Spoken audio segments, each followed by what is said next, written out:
சங்கீதம் 65. தேவனே, சியோனில் உமக்காக துதியானது அமைந்து காத்திருக்கிறது. பொருத்தனை உமக்கு செலுத்தப்படும். ஜெபத்தை கேட்கிறவரே, மாம்சமான யாவரும் உம்மிடத்தில் வருவார்கள். அக்கிரம விஷயங்கள் என்மேல் மிஞ்சி வல்லமை கொண்டது. தேவரீரோ என் மீறுதல்களை நிவர்த்தியாக்குகிறீர். உம்முடைய பிரகாரங்களில் வாசமாயிருக்கும்படி நீர் தெரிந்து கொண்டு சேர்த்து கொள்கிறவன் பாக்கியவான். உம்முடைய பரிசுத்த ஆலயமாகிய உமது வீட்டின் நன்மையால் திருப்தியாவோம்.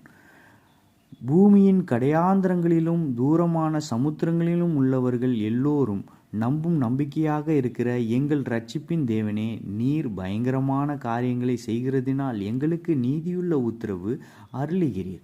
வல்லமையை இடைக்கட்டி கொண்டு உம்முடைய பலத்தினால் பர்வதங்களை உறுதிப்படுத்தி சமுத்திரங்களின் மும்முரத்தையும் அவைகளுடைய அலைகளின் இரைச்சலையும் ஜனங்களின் அமளியையும்